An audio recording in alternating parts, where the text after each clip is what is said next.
You're listening to The Back 40, the podcast for Ontario farmers, covering topics and issues that matter most to Ontario agriculture. Brought to you by Trillium Mutual Insurance, bringing the ag community together one podcast at a time. I'm the host of The Back 40, Mike Brine, agribusiness specialist at Trillium Mutual Insurance. We've come a long way in agriculture, and many of the things that my grandfather did, of course, we have changed and gone from what was largely a manual job to a much more mechanized job. And in the process, we seem to have shed an awful lot of farmers along the way. If you go back to the 1930s, pretty well half of our population was involved in the business of actually raising food on farm. And now we know those numbers are down. And depending on whose statistics you use, anywhere from 1% to 2% of our population are actually farming now. This has prompted some people to speculate that agriculture could be a dead-end job, no career there because jobs are disappearing. We're going to discuss that idea and hopefully disprove it. I'm talking today with Renee Van Acker, the Dean of the Ontario Agricultural College. Renee, thank you very much for joining us on the Back 40. Well, thank you so much, Mike, for inviting me. It's a pleasure to be here. So how did you end up as Dean of OAC? I grew up on a farm in Southern Ontario, and so I had an interest in agriculture. I loved being on the farm. And when I was in high school and thought about what it is that I enjoyed and wanted to do, I realized that I really enjoyed aspects of the farm. I enjoyed agriculture, and I looked into studying agriculture, and of course OAC at the University of Guelph, the Ontario Agricultural College, came up at the top of the list. And so I applied to come to OAC and was successful, completed a Bachelor of Science in Agriculture and Crop Science here. I really enjoyed research as an undergrad. I enjoyed thinking about that. I had some summer jobs in research. And so I pursued a master's and really enjoyed that. And so I thought, well, I'm going to continue in that vein.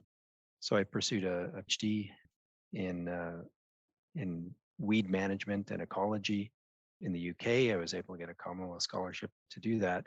It was actually my wife who really wanted to work in the UK. And so she suggested that I find the resources to be able to do that, was able to do that. And again, really enjoyed that, enjoyed research. And the continuation from that was to stay in academia and to be involved in agricultural research.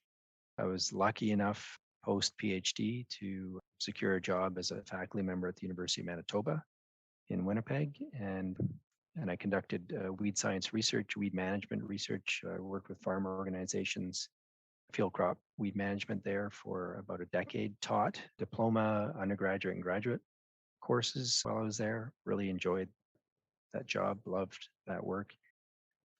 But I was also interested in the nature of the department, in the administration. And so there was an opportunity for administration back here at the University of Guelph to be the chair of the plant agriculture department. And I was able to get that position. So I came back to Guelph about 16 years ago, was in that role as a department chair for a little over 3 years. At the time, the new dean, Rob Gordon, new dean of OAC, came in and created a new associate dean position for external relations, which was a lot of that was fundraising, partnership management, relationship management. And that seemed interesting to me. So I applied for that job and moved into that role and held that role for 7 years. I really enjoyed that job, worked a lot with our alumni in OAC, worked a lot with partnerships, fundraising. And then Rob Gordon left the role of dean to become a provost to Wilfrid Laurier. He's now president of the University of Windsor. And I pursued the position of dean, became dean in 2016. So I've been dean for about 6 years now. I feel very, very fortunate to be in this position. I love the college. I'm an alum of the college. And I remain extremely passionate about agriculture, which I think is a prerequisite for this job. I would think probably it is. It's now you've seen quite a wide variety of different parts of agriculture, studying outside of the country, working outside of the province, and now back at the OAC again. What do you think of the idea that agriculture might be a dead end career? I'm assuming since you're in the business of supplying us with our up and coming professionals in the industry, that you might have disagreement with that statement. Yeah, I do. I absolutely have disagreement with that statement, and I think it's driven by misperception. And part of that misperception is that agriculture is farming, and of course, farming and farms form the absolute foundation of our agriculture and food system. And we have exceptional farmers in Canada, world-leading farmers in Canada. But the truth, as you mentioned at the opening, is that we've had a decline in numbers of farmers in Canada since 1941. In fact, that's when we peaked at the number of farms in Canada, farmers in Canada. And so that has been in decline because it is a business where there's constant adoption of technology. It's agriculture, farming has always been a leader in adopting technology. And that technology adoption is typically to usurp labor on the farm. And the reality is that most people don't want to be farm labor. Tend to have different aspirations for careers. And so at the same time that we have a decline in numbers of farmers in Canada and in all industrialized nations, we have a growing agriculture sector. A big part of that sector is services to farms, including technology services to farms, things like seed, for example. And that sector continues to grow and grow and grow. And also the food or the agri-food sector, so further up the value chain, also continues to grow because demand for food is inelastic. It constantly grows and it can't decline because people have to eat. And then what people want to eat, that market continues to expand, becomes more complex, represents opportunities. So the whole of that sector grows and grows and grows and grows. And what we see in terms of filling a pipeline of graduates to serve that sector is the opposite of what you mentioned at the outset. It's the opposite of a dead end. We have demand for our graduates far, far exceeding our supply. And in fact, we did studies over the past 10 years that show that we have as many as 4 positions per graduate coming out of OAC, and we can't meet the supply. Our issue is not whether there's a demand for our graduates. Our issue is whether we can recruit enough students to become graduates of our programs to serve what is a thriving and growing industry. So I hope that convinces you that I'm very much opposed Well, to I that never idea had that it's a dead end. I Yeah. never had to be convinced very hard about that because I've made my career in agriculture and initially started out to go farming and have held a variety of jobs since. And that farming is just, as you say, it's just the point of the wedge of the opportunities within the industry. And there's tremendous amount. You talked about recruiting and various numbers being thrown around, as you say, upwards of 4 positions that could be filled by graduates if you get them. Is that part of the problem why we see that people aren't as interested in getting into the agricultural industry because they just perceive it as a job as a farmer? Yeah, that certainly is part of it. And it's not even how they perceive it. It's in many cases it's that it's not even in their consideration. They don't even really see the sector. They may see farms and they may have some notion about farms, but they typically don't have an idea that there is this very large and complex and multidisciplinary and multifaceted massive employment sector in the province and in the country, because it for most people it's invisible, and in part it's invisible because it's no one profession. It is a whole range of professions. And so we have 18 undergraduate programs in OAC. We have 7 diploma programs. We have, I think, 25 graduate programs because we're training students in a whole range of disciplines to fulfill a whole range of types of jobs. So we're not training somebody to be a nurse and then they become a nurse. We're training somebody to take, for example, a Bachelor of Commerce in Food, Ag, and Resource Economics, and they will become possibly a policy analyst, or they may become a grain trader, or they may become a sales associate working for an input company, or they may become a banker, or they may work for an insurance company. There's so much opportunity, which is good news. The bad news is that it's tough to sell that whole diversity of opportunities to 14 and 15-year-olds who sometimes are looking for much more certainty. And so if those 14 or 15-year-olds, students in grade 10 or 11, were asking me, what would I become if I go to OAC? I would start to tell them a long story about all the things they might become, and they probably lose interest after 30 seconds. So it is a real conundrum how to attract those students when we have such a complex story to tell. But the story we have to tell is a great news story. And so we try to lead with that. But even leading with their great job opportunities also doesn't necessarily resonate with students at that point in their life when it's not that they're not interested in having a job, but they're more interested in thinking about who they want to be and who they want to become. And so a number of years ago, we started to change tack and we start to talk about who they become, how they can change the world, how they can participate in changing the world by being part of the agriculture and food sector. So we're making some progress. Our enrollments do increase year on year, but it's a challenging issue. I believe that. I think that, and I mentioned for myself, all I ever wanted to do was farm. And I think there's a lot of people that have that very clear goal of what they want to do, or possibly no goal at all and not sure. But there isn't that idea of, well, I'm going to go out there, I'm going to train, and then I will take a journey and we'll see where I end up. I don't know that that really resonates with anyone. We all want to have a little bit more idea of what we want to be when we grow up. And I would never have seen myself as working as an ag specialist for an insurance company. It certainly never crossed my mind.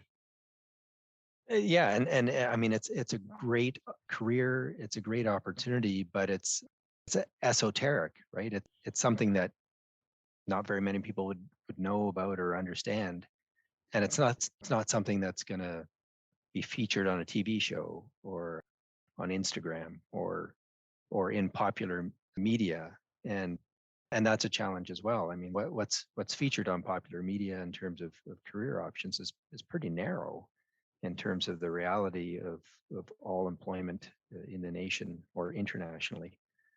Yeah, it's a challenge for sure.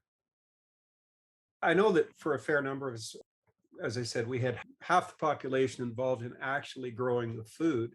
I'm not sure that that's back in the 30s. I'm not sure that that number has changed as much as people might think it has, because there's a tremendous number of people that are involved in the agricultural industry and our food industry. The two parts of it there. There's the growing the food, but there's also that servicing. And you talked about some of the job opportunities, and a lot of them are in sales. But that's a very important work that farms can't function unless they've got those professionals to help out with that. You're absolutely right. In fact, the agriculture and agri-food sector, employment in the agriculture and agri-food sector comprises almost 20% of Canada's manufacturing sector employment. So food processing, a lot of the businesses that produce inputs and equipment, et cetera, for farming and for food processing are all part of that agriculture and agri-food manufacturing sector. And it's almost 20% of all manufacturing sector employment in Canada. And I don't think the average person would ever guess that. But that's the reality. And so it is a massive sector, but it is a complex and diverse sector, which is also part of the excitement of it. When students ask us, could I work locally? Could I work in a rural area? Could I work in an urban area? Could I work in a big city? Could I work nationally? Could I work internationally? Could I work in Singapore? Could I? Our answer is yes. You can work in any of those scenarios because there are pathways to jobs in those locations in the agriculture and agri-food sector. And it is a local, rural, urban, national, international sector. It's all of those things. And so that's good news again for prospective students. But again, it's a complication because we're not streaming students. We're not saying, oh yeah, come through a program in OAC and you can work in rural Ontario. You can, of course, work in rural Ontario, but you can also work in downtown Toronto if you want, depending on the pathway you choose and the kind of companies you want to work for.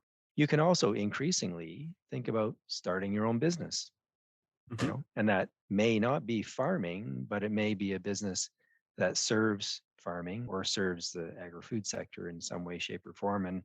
And another exciting thing that we see happening in the sector is a burgeoning venture capital community helping to start businesses specific to agriculture and food, especially businesses that are taking advantage of applications of the most current technologies, including data and digital technologies in agriculture and agri-food.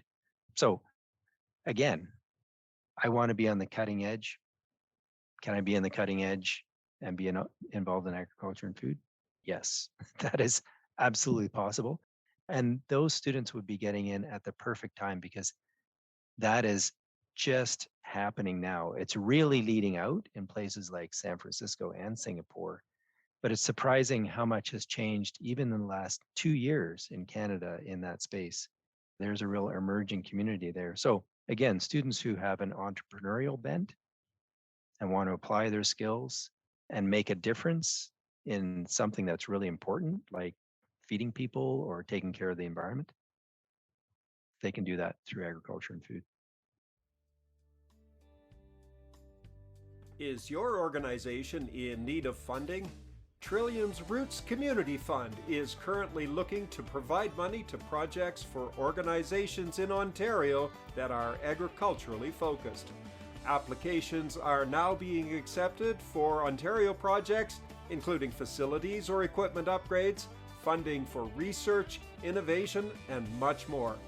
To learn more about Roots, including how to apply, visit our website at trilliummutual.com and click Community at the top of the page. That's kind of two different spots there, that the technology being one, the environmental concerns being the other. You would think those would be fairly big hooks to get people interested in agriculture, because I don't think I've ever met a farmer that isn't interested in the next piece of technology. And they are the original environmentalists, right? They are the people that look after the land and plant the crops that not just supply us with food, but there's a lot of other benefits that you see from that within our society as well. Yeah, you're bang on there, Mike. And what sometimes students don't realize is if they have an interest in the environment, and especially if they have an interest in how the environment impacts people very directly, we all live, and most people in the world live in farmed watersheds. And so not only does agriculture impact the environment, but for most people living on the planet, agriculture is their environment. And so if you want to make an impact on the environment that people live in and their health through a healthy environment, you should really be involved in agriculture and food. And then you're going to make an impact that really directly impacts people. In addition, agriculture, as we know, it's increasingly recognized that agriculture not only has a lot of work to do in terms of adapting to climate change, but agriculture can also be a direct part of the solution to a changing climate in terms of sequestering carbon. Because what do we do in farming? We grow plants that, through free sunlight energy, and in Canada, for the most part, through free rain, capture carbon out of the atmosphere and turn it in things that are useful, like food, and also sequester that carbon into soil, and often deep rooted permanent sequestration of that carbon in the soil. So it's a special opportunity in that respect as well. And again, we're starting to hear more of the conversation around climate change, including a conversation about agriculture, and not in a negative way, but in a positive and looking forward and making a difference kind of way. There's two parts to that. It's not just about, do we sequester carbon? Are we involved in the business of doing that? How do we measure it? Being one, of course, is carbon going up in our soils or down in our soils. And that's a whole different conversation that we could have there. As an OAC student, it sounds like you're not being prepared for a specific job, but you're being equipped with a group of skills. What sort of skills does the ag professional in the future, what are they going to need? When we go out to employers and ask those sorts of questions, typically the responses get categorized into two areas. And one set of responses is about technical knowledge and technical skills. And typically we find employers are very, very happy with the technical knowledge and the technical skills of our graduates coming out of programs that are specific to agriculture and food, and also the environment. We have a number of environmental programs.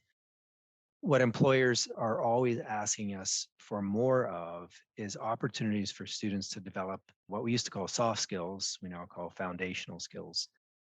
Things like their ability to communicate face to face with people, their communications ability, full stop, their ability to write well, their ability to communicate well, orally spoken, their ability to problem solve and to work together in teams to problem solve, their ability to be a good employee with respect to respecting other employees, being a team player, being somebody who builds people up, being somebody who invests in themselves and builds up their capability for self-awareness, for situational awareness, those kinds of skills. And those are skills that we tend to build in ourselves over time as we gain experience.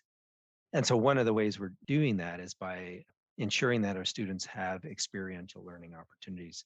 Most of our programs, and now our diploma programs as well, co-op options, so that students can learn by working.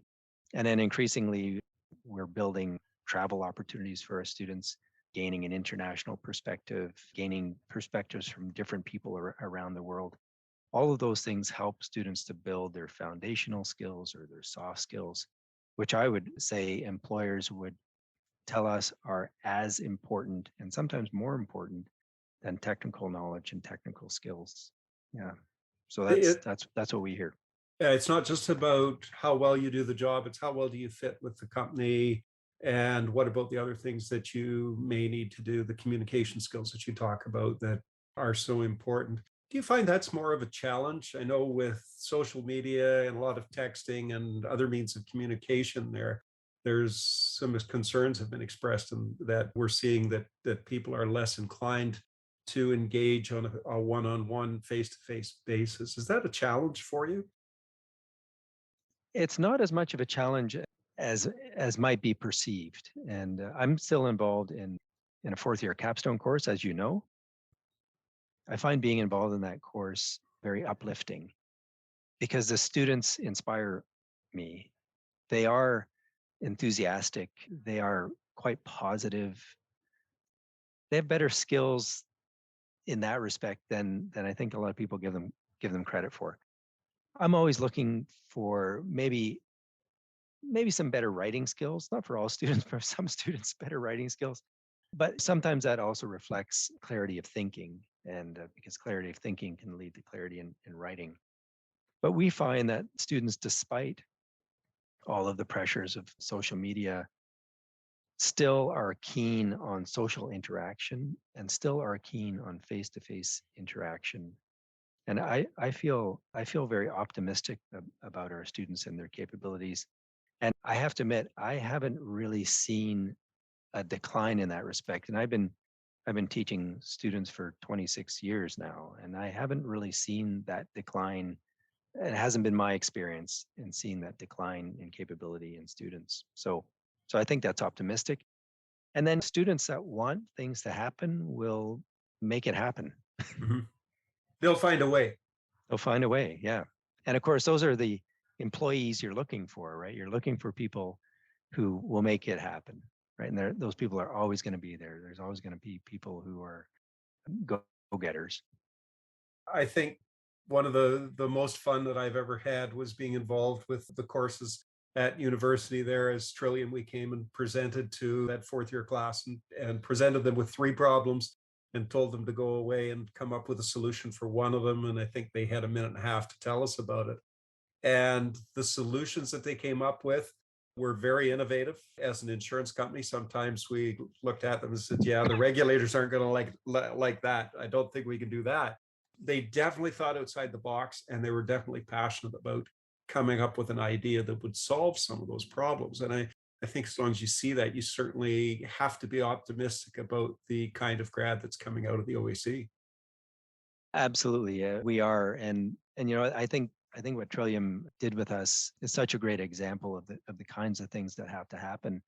And for the students, it really makes a difference when you and the company is there. And these are real problems. This isn't some Mhm. textbook or something. This is a real company with real challenges, asking the students for their ideas and perspective. I can tell you, it's really exciting for the students because they're like this isn't trying things on. This is real life. and Yeah, you know, we didn't have to sit down in a room and think, okay, what sort of problem could we throw at them that we can make up? We just went to our list of things that we struggle with and picked the three and said, okay, are these the best ones? And let them at them to see what they came up with. and it's an opportunity for students to start to translate what they've learned into, oh yeah, no, if I've got to help a company with real world problems, how do I tap into what I know and what I learned to be able to do that? And that's the whole point, is to get them into recognizing the value of what they learn and how to apply it.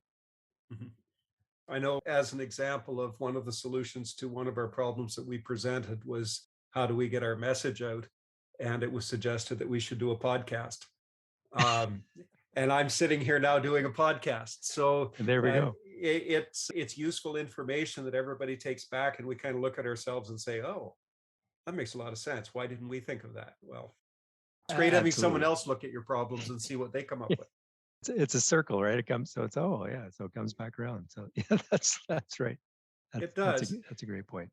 So, if there's someone out there that's interested in a career in agriculture and they're interested in pursuing it through the Ontario Ag College at University of Guelph, how do they find out more information?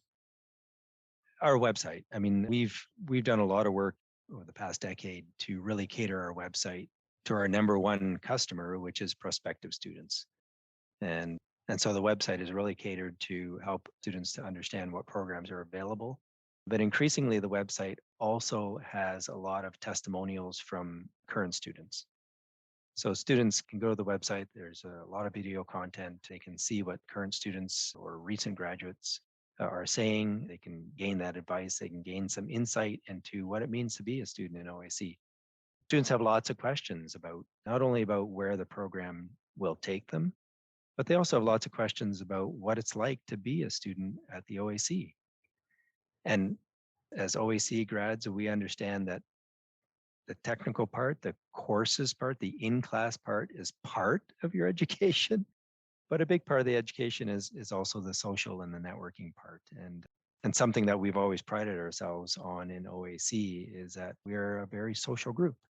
And I think students enjoy coming into our programs because of all the other things that they gain and the foundational skills they gain by the social aspects of being in OAC.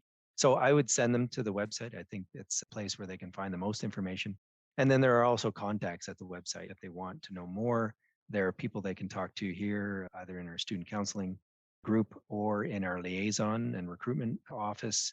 My contacts are there. If they want to reach out to me, I don't know if that's ever happened, but I would be thrilled if that happened, I have to say. They usually don't want to talk to an elderly bearded man, but nonetheless, so we're all of us are thrilled. The other thing I would say is if the students have the fortune of maybe having some connection to an OAC alum, is to go that route as well. But increasingly, we're looking to recruit students from a broad a spectrum of backgrounds as possible.